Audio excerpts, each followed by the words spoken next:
Je cherche refuge auprès d'Allah contre Satan le banni. Au nom d'Allah, le tout miséricordieux, le très miséricordieux.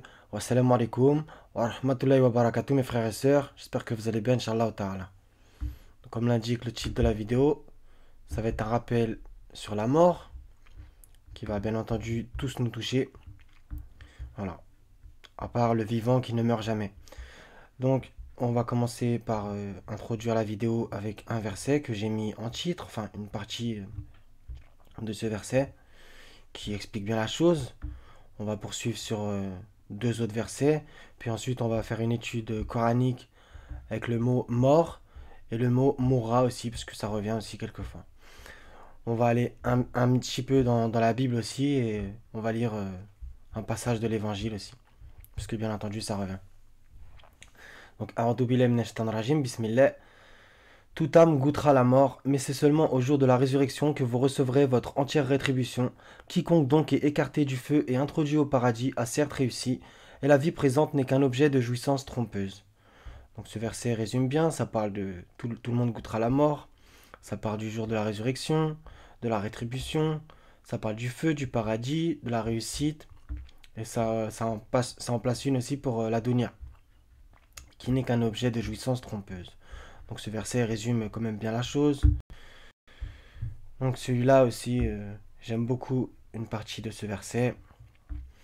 Donc sourate 4, verset 78. Où que vous soyez, la mort vous atteindra. Fussiez-vous dans des tours imprenables. Donc ça c'est magnifique. Quand bien les atteignent, ils disent c'est de la part d'Allah. Quand mal les atteignent, ils disent c'est dû à toi. Dis, tout est d'Allah. Mais qu'ont-ils ces gens à ne comprendre presque aucune parole? Ok. Sourate 31, verset 34. Là aussi, il y a des versets très importants. La connaissance de l'heure est auprès d'Allah, et c'est lui qui fait tomber la pluie salvatrice, et il sait ce qu'il y a dans les matrices, et personne ne sait ce qu'il acquérera demain, et personne ne sait dans quelle terre il mourra. Certes, Allah est omniscient et parfaitement connaisseur. Donc celui-là est magnifique, et personne ne sait ce qu'il acquérera demain, et personne ne sait dans quelle terre il mourra. Donc voilà, des fois, l'être humain fait des projets, je ferai ceci, cela, etc. Des fois, au passage, sans dire Inch'Allah.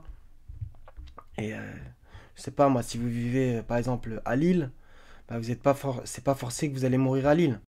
Vous pouvez faire, je sais pas moi, un voyage en Algérie et mourir à Alger par exemple, si Allah l'a décidé ainsi. Donc au passage, et personne ne sait ce qu'il acquérera demain, ça rappelle un passage que Jésus a dit dans l'évangile. Ne vous souciez pas du lendemain, car le lendemain se suffira à lui-même. À chaque jour suffit sa peine. Voilà. Donc c'est très intéressant aussi. Donc ne pas se soucier du lendemain. Et quand on projette de faire quelque chose, il faut toujours dire Inch'Allah. Et si on oublie de dire Inch'Allah, car l'homme, l'insan, c'est celui qui oublie, euh, euh, coraniquement, il faut dire je souhaite que mon Seigneur me guide vers ce qui est plus correct. Ok? Donc j'en place une pour ça aussi. Donc on tape le mot mort, en français bien entendu. Donc 144 fois dans 126 versets. Donc bien entendu, je ne vais pas tous les lire, ça serait épuisant. Il y a 13 pages en entier. Donc on va en réciter certains. 2,94 dit si l'ultime demeure auprès d'Allah est pour vous seul à l'exclusion des autres gens, souhaitez donc la mort si vous êtes véridique. Voilà. Donc bien entendu, revenir au verset d'avant pour mieux comprendre, mais on sait à qui ça s'adresse justement, parce que ça revient dans une autre sourate, la 62. Donc 254, un verset ultra important, et ne dites pas de ceux qui sont tués dans le sentier d'Allah qu'ils sont morts. Au contraire, ils sont vivants, mais vous en êtes inconscients. Donc voilà, donc ceux qui sont morts, fils Abilillah, en fait, c'est un petit peu compliqué à comprendre peut-être, mais ils sont morts sans l'être en fait, quoi. Ils sont vivants, vous voyez. Parce que voilà, c'est Allah qui nous le dit, donc c'est Allah qui dit la vérité, Sadakallah. Donc ils sont morts sans l'être, entre guillemets. Ils vivent toujours. Donc ça, c'est à propos du testament, ça peut être intéressant. 281. On vous a prescrit quand la mort est proche de l'un de vous, et s'il laisse des biens, de faire un testament en règle en faveur de ses pères et mères et de ses plus proches. C'est un devoir pour les pieux. 234, un peu dans le même style. Enfin non, mais bon. Ceux des vôtres que la mort frappe et qui laissent des épouses, celles-ci doivent observer une période d'attente de 4 mois et 10 jours. Passé ce délai, on ne vous reprochera pas la façon dont elles disposeront d'elles-mêmes d'une manière convenable. Allah est parfaitement connaisseur de ce que vous faites. Là, c'est pareil, de 240, c'est un peu le même genre. Donc ça c'est l'histoire d'Abraham et du roi. Très intéressant. J'ai pour Seigneur celui qui donne la vie et la mort. Abraham dit. Moi aussi, dit l'autre, je donne la vie et la mort. Et là, il y a une phrase magnifique qu'Abraham va lui dire. Alors dit Abraham, puisqu'Allah fait venir le soleil du levant, fais-le donc venir du couchant. Le mécréant resta alors confondu. Allah ne guide pas les gens injustes. 2,258. Là, le 2,259, c'est quand Allah a ressuscité l'âne. Là, c'est Abraham avec les oiseaux, quand il a demandé Seigneur, montre-moi comment tu ressuscites les morts, etc. 3,27. Tu fais pénétrer la nuit dans le jour, tu fais pénétrer le jour dans la nuit, et tu fais sortir le vivant du mort, et tu fais sortir le mort du vivant, et tu accordes attribution à qui tu veux, sans compter. Là, c'est Jésus dans le 3,49. Il ressuscite les morts, bi'idnillah, par la permission d'Allah. Il faisait les miracles. Ok. 343. Bien sûr, vous souhaitiez la mort avant de la rencontrer. Or, vous l'avez vue, certes, tandis que vous regardiez. Donc, revenir au verset d'avant, bien entendu. Donc, il y a énormément de versets. Je vais vous mettre les liens, comme d'habitude, vous inquiétez pas, les frères et sœurs. Donc, ça aussi, 368. Ceux qui sont restés dans leur foyer dirent à leurs frères, s'ils nous avaient obéi, ils n'auraient pas été tués. Allah dit, cool. Donc, Mohammed devait dire, écartez-vous. Écartez donc de vous la mort si vous êtes véridique. Voilà, donc ça revient à ce qu'on a dit. 369, un verset qui va dans le même sens. Allah se répète. Ne pense pas que ceux qui ont été tués dans le sentier d'Allah soient morts. Au contraire, ils sont vivants auprès de leur Seigneur, bien pourvus. Et je vous invite à lire les passages d'après. Satisfait de ce que Allah leur a accordé. Quelque chose dans le style. Bon, on va y aller comme ça. Je dis pas n'importe quoi. Voilà, joyeux de la faveur.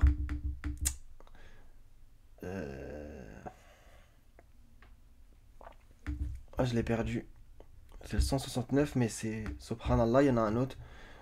Donc, on va y aller après. Et joyeux de la faveur qu'Allah leur a accordée, ravis que ceux qui sont restés derrière et ne les ont pas encore rejoints ne connaîtront aucune crainte et ne seront point affligés. Ils sont ravis d'un bienfait d'Allah et d'une faveur et du fait qu'Allah ne laisse pas perdre la récompense des croyants. Donc, plus haut dans la sourate, c'est magnifique. Et si vous êtes tués dans le sentier d'Allah ou si vous mourrez, un pardon de la part d'Allah et une miséricorde valent mieux que ce qu'ils amassent. Que vous mouriez ou que vous soyez tués, c'est vers Allah que vous serez rassemblés. Voilà, donc c'est parfait aussi.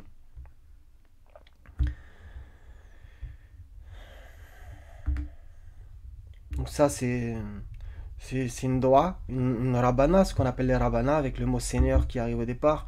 393, Seigneur, nous avons entendu l'appel de celui qui a appelé ainsi à la fois, croyez en votre Seigneur. Et dès lors nous avons cru. Seigneur, pardonne-nous nos péchés, efface de nous nos méfaits, et place-nous à notre mort avec les gens de bien.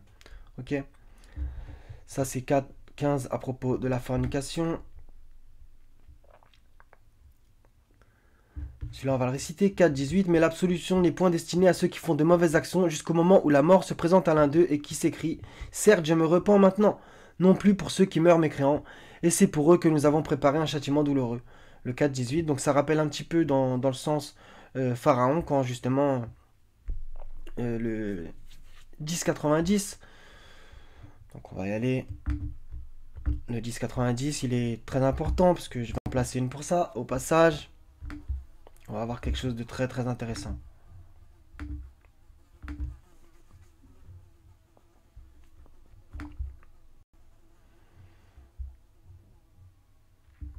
Et nous fîmes traverser la mer aux enfants d'Israël. Pharaon et ses armées les poursuivirent avec acharnement et inimitié. Puis quand la noyade lui atteint, il dit, je crois qu'il n'y a d'autre divinité que celui en qui ont cru les enfants d'Israël. Et je suis du nombre des soumis. Donc ça c'est très intéressant. Il dit qu'il est du nombre des musulmans. Vous voyez, c'est incroyable. Donc comment les enfants d'Israël sont juifs, soi-disant. Au passage, il dit, je crois qu'il n'y a d'autre divinité que celui en qui ont cru les enfants d'Israël. Donc ça, c'est très intéressant, parce que officiellement, pour devenir musulman, enfin bon, c'est encore un autre débat, soi-disant la prétendue religion qu'on nous vend, mais bon, ce n'est pas l'islam, c'est le sunnisme ou le chiisme. Bref, il faudrait dire Ashhadu an la ilaha illallah wa ashhadu anna Muhammadan Rasulullah. Bah, c'est bizarre. Pourquoi Pharaon, il n'a pas dit j'atteste qu'il n'y a de Dieu que Dieu et que Moussa est son messager, par exemple. Voilà. Donc 91, Allah entre parenthèses dit, maintenant alors qu'auparavant tu as désobéi et que tu as été du nombre des corrupteurs, nous allons aujourd'hui épargner ton corps afin que tu deviennes un signe à tes successeurs. Cependant, beaucoup de gens ne prêtent aucune attention à nos signes. Donc vous voyez, donc ça rappelle ce qu'on vient de lire, l'absolution. Mais l'absolution n'est point destinée à ceux qui font de mauvaises actions jusqu'au moment où la mort se présente à l'un d'eux et qui s'écrie « Certes, je me repens maintenant ». Donc ça va un peu dans le même sens. Là, il a dit, au moment de la mort, il a dit, quand la noyade l'eut atteint, vous voyez, donc il était déjà mort. Il dit « Je crois qu'il n'y a d'autre divinité que celui en qui ont cru les enfants d'Israël ». Vous voyez, c'était trop tard, quoi, vous voyez. Non plus pour ceux qui meurent mécréants, et c'est pour eux que nous avons préparé un châtiment douloureux. Donc le 478, on l'a récité. 400, et quiconque émigre dans le sentier d'Allah trouvera sur terre main, refuge et abondance, et quiconque sort de sa maison émigrant vers Allah et son messager, et que la mort atteint, sa récompense incombe à Allah, et Allah est pardonneur et miséricordieux. Donc c'est très long, je ne sais pas si je vais tout réciter, on est déjà à 11 minutes en vérité. Donc le 506 à propos du testament, 510, et par ma permission tu faisais revivre les morts à propos de Jésus. 6.36, seuls ceux qui entendent répondent à l'appel, et quant aux morts, Allah les ressuscitera, puis ils lui seront ramenés. Il est le dominateur suprême sur ses serviteurs, et il envoie sur vous des gardiens, et lorsque la mort atteint l'un de vous, nos messagers enlèvent son âme sans aucune négligence, etc.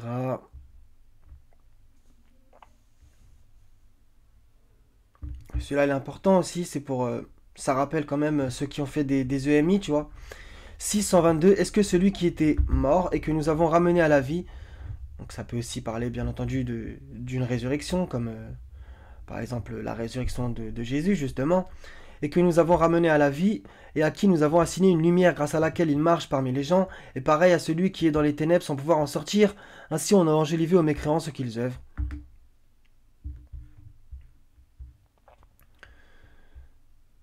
Ça c'est un peu différent. Celui-là, il est magnifique. 662, il faut lire les versets autour aussi. Dit, cool, donc Mohammed devait dire, en vérité, ma salat, mes actes de dévotion, ma vie et ma mort appartiennent à Allah, Seigneur des mondes. Ok. Donc celui-là, on va le réciter, ça peut être un bon rappel. 7.20, parce que bon, il y a le mot immortel. Puis le diable, afin de leur rendre visible ce qui leur était caché, leur nudité, leur chuchota, disant, votre Seigneur ne vous a interdit cet arbre que pour vous empêcher de devenir des anges ou d'être immortels, vous voyez. Donc ça c'est quand il a trompé nos parents, Adam et Ève. Donc revenir aussi à la Genèse si vous avez envie, pour comprendre avec le serpent et tout. Et il y a bien entendu plein de versets coraniques qui vont dans le même sens. Pas de divinité à part lui, il donne la vie et il donne la mort, etc.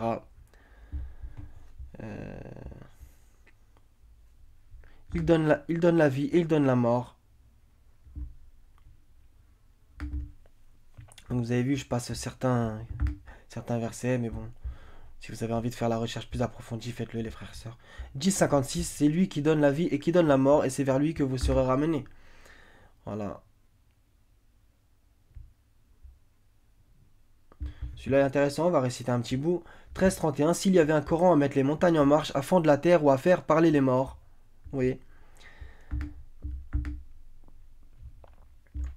Ça, c'est à propos du châtiment. 14-17, qu'il tentera d'avaler à petite gorgée, mais c'est à peine s'il peut l'avaler. La mort lui viendra de toutes parts, mais il ne mourra pas, et il aura un châtiment terrible. Donc ça, c'est très intéressant. La mort lui viendra de toutes parts, mais il ne mourra pas. Donc vous voyez, c'est peut-être un petit peu compliqué à comprendre, mais dans le sens où... Voilà quoi, c'est... Méditer là-dessus. Et c'est bien nous qui donnons la vie et donnons la mort, et c'est nous qui sommes l'héritier. Et adore ton Seigneur jusqu'à ce que te vienne la certitude.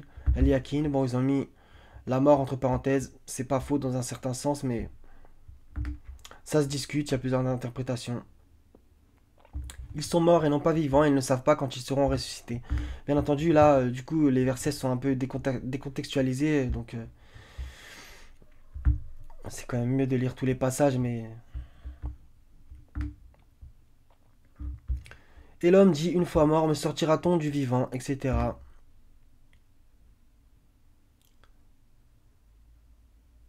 Et nous avons attribué l'immortalité à nul homme avant toi. Intéressant. Est-ce que si tu meurs, toi, ils seront eux éternels?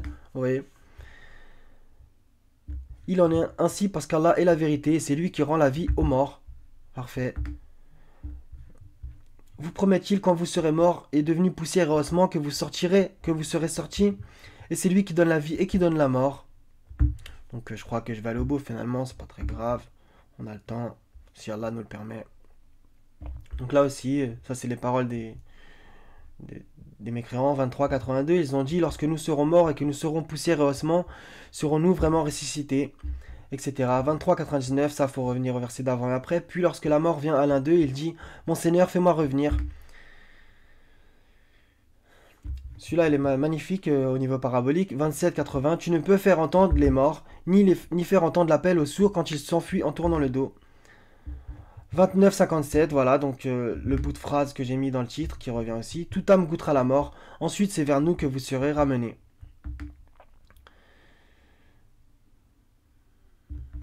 C'est lui qui fait revivre les morts et il est omnipotent. En vérité, tu ne fais pas entendre les morts, voilà, ça va dans le même sens, et tu ne fais pas entendre aux sourds l'appel s'ils s'en vont en tournant le dos. Celui-là, 32-11, magnifique, dit: cool, l'ange de la mort qui est chargé de vous vous fera mourir, ensuite vous serez ramenés vers votre Seigneur.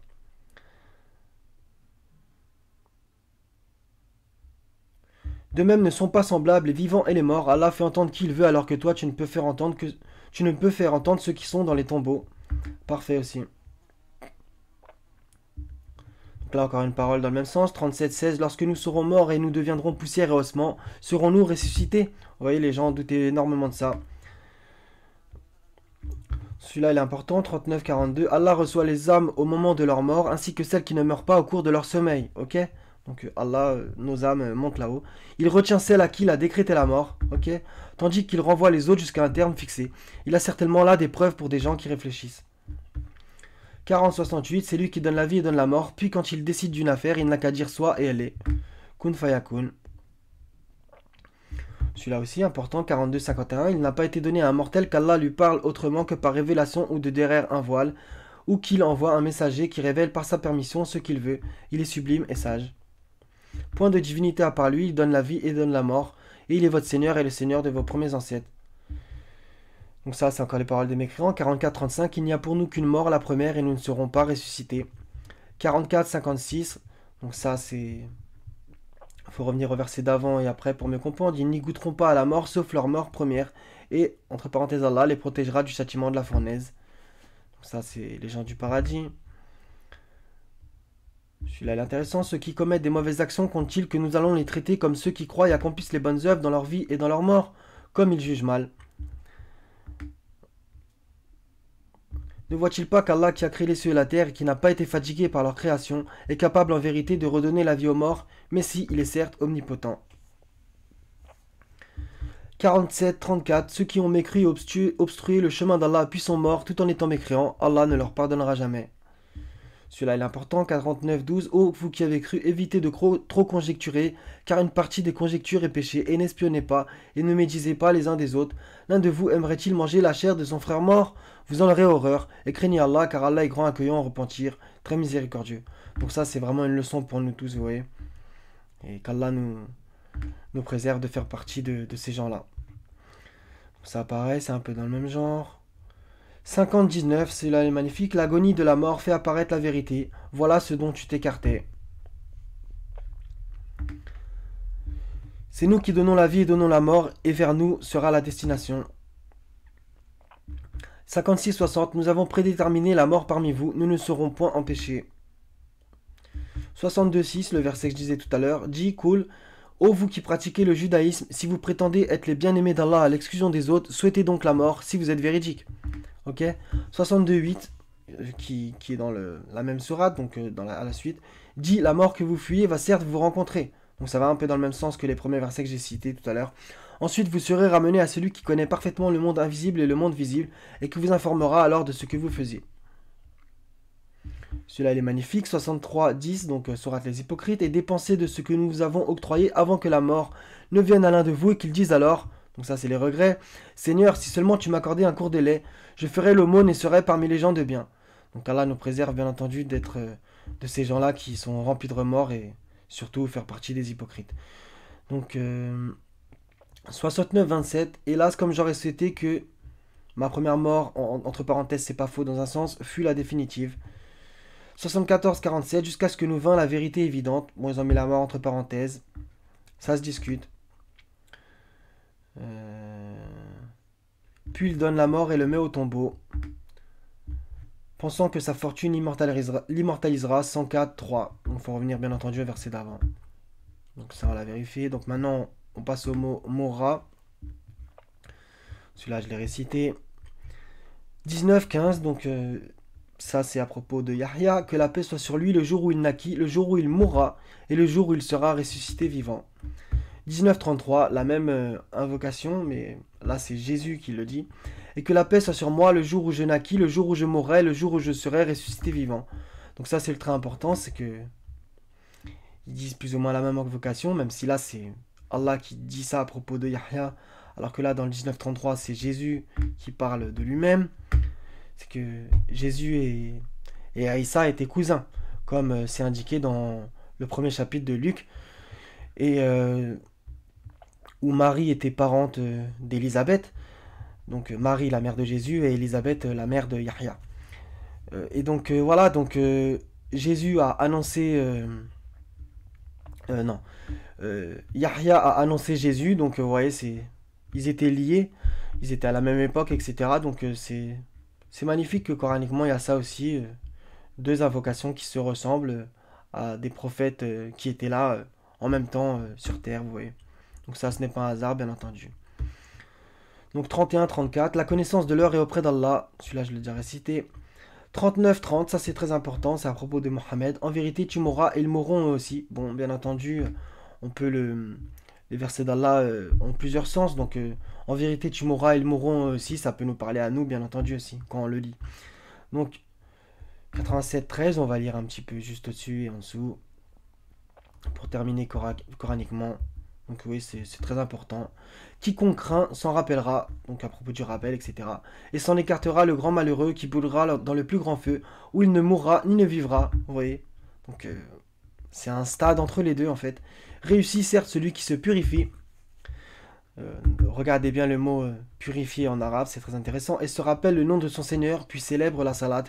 Mais vous préférez plutôt la vie présente, alors que l'au-delà est meilleur et plus durable. Ceci se trouve certes dans les feuilles anciennes, les feuilles d'Abraham et de Moïse. Donc voilà, coraniquement. Donc on tape le mot mort dans la Bible, il apparaît 830 fois, donc c'est énorme. Donc je peux pas faire la chose avec vous, là, on est déjà à 22 minutes.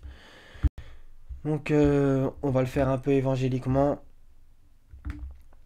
Donc simplement dans Matthieu, il y a quand même déjà 26 résultats. Que vous ensemble, ils répondirent, ils méritent la mort. Donc oui, je décontextualise parce qu'il n'y a que le mot mort, donc il faut aller au verset d'avant et après. Il leur dit alors, mon âme est triste jusqu'à la mort, restez ici et veillez avec moi. Ça c'est Jésus quand il était dans le jardin de Gethsémane, avant qu'il se fasse interpeller. Donc Jésus a... C'est ultra important, Matthieu 26-38, les versets d'en dessous et d'au-dessus, où Jésus, à un moment, il dit Seigneur, que cette coupe s'éloigne de moi, et finalement, après, il dit que ta volonté soit faite. Donc voilà. Matthieu 20-18, voici nous montons à Jérusalem, et le Fils de l'homme sera livré aux principaux sacrificateurs et aux scribes, ils le condamneront à mort. Matthieu 10-21, le frère livrera son frère à la mort, et le père son enfant, les enfants se soulèveront contre leurs parents, et les feront mourir. Donc ça, c'est à propos du message de Jésus, etc. Je vous incite bien entendu à lire.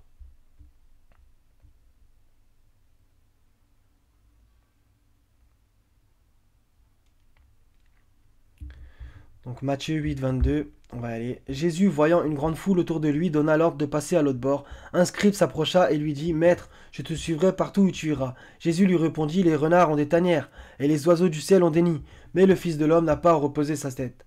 Un autre d'entre les disciples lui dit, Seigneur, permets-moi d'aller d'abord ensevelir mon Père. Mais Jésus lui répondit, Suis-moi, et laisse les morts ensevelir leurs morts. Donc ça, c'est une belle phrase, laisse les morts ensevelir leurs morts. À méditer cette parabole. Donc Matthieu 9, 24, il leur dit, retirez-vous car la jeune fille n'est pas morte mais elle dort, et il se moquait de lui. Donc ça c'est quand Bidnillah il a fait en sorte que cette fille a ressuscité. Donc, guérissez les malades, ressuscitez les morts, purifiez les lépreux, chassez les démons, vous avez reçu gratuitement, donnez gratuitement. Donc ça, c'est ce qu'il indique à ses disciples. Très importante cette phrase, vous avez reçu gratuitement, donnez gratuitement. Ça, c'est à propos de l'aumône, vous voyez, on peut faire plusieurs sortes d'aumônes. Donc Matthieu 11, 5, les aveugles voient, les boiteux marchent, les lépreux sont purifiés, les sourds entendent, les morts ressuscitent, et la bonne nouvelle est annoncée aux pauvres. Donc de mémoire, ça c'est ce que il a indiqué à dire à quelqu'un quand Jean était en prison. Donc on va vérifier quand même. 11, 5. Voilà, Jean ayant entendu parler dans sa prison des œuvres du Christ, lui fit dire par ses disciples, es-tu celui qui doit venir ou devons-nous en attendre un autre? Et Jésus leur répondit, allez rapporter à Jean ce que vous entendez, ce que vous voyez. Les aveugles voient, les boiteux marchent, etc. Donc, alhamdoulilah, je m'en souvenais.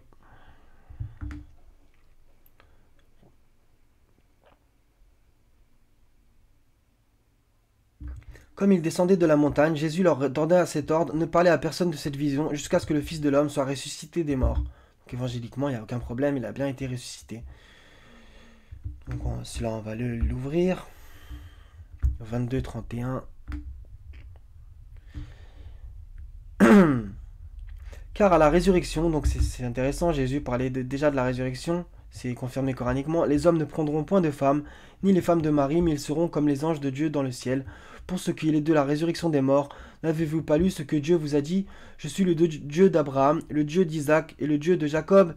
Dieu n'est pas Dieu des morts, ok? Mais des vivants. La foule qui écoutait fut frappée de l'enseignement de Jésus. C'est splendide.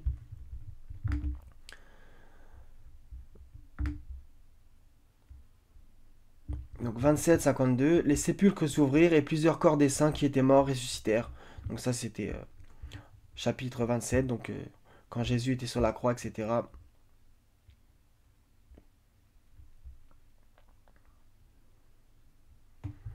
Voilà, je crois que c'est terminé. Ouais, c'est terminé. Alhamdulillah. Donc 27 minutes. Voilà mes frères et sœurs, ça me fait penser à un verset. Ça me fait penser à un verset que j'ai pas cité. Donc c'était prédestiné que je le cite à la fin. C'est justement une phrase qu'il faut dire quand on apprend le décès de quelqu'un.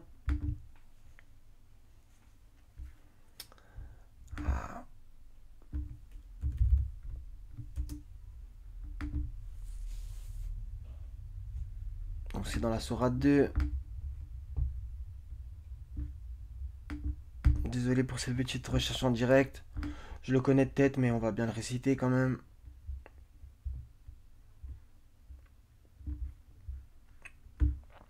J'arrive plus à le retrouver. Donc voilà, c'est Allah nous appartenons et à lui nous retournerons. Vous voyez. Voilà. Donc si vous le connaissez en arabe, c'est très bien aussi. Donc voilà, quand quelqu'un meurt auprès de nous, c'est ça qu'il faut dire. Allah nous appartenons, à lui nous retournerons. Voilà mes frères et sœurs, donc j'espère que ce rappel vous fera méditer, parce qu'on doit tous passer par là, comme c'est écrit. Toute âme goûtera la mort. Et c'est vers nous que vous serez ramenés, vers Allah. Voilà. Le retour est bien entendu vers Allah. Donc voilà mes frères et sœurs, c'était tout. Donc soyez bénis. Je vous aime pour la face d'Allah Azawajal. Wassalamun ala al-mursalin. Walhamdulillahi rabbil alamin. La ilaha illa huwa al-hazizul hakim. Wassalamu alaikum wa rahmatullahi wa barakatuh mes frères et sœurs. À la prochaine, Inch'Allah ta'ala.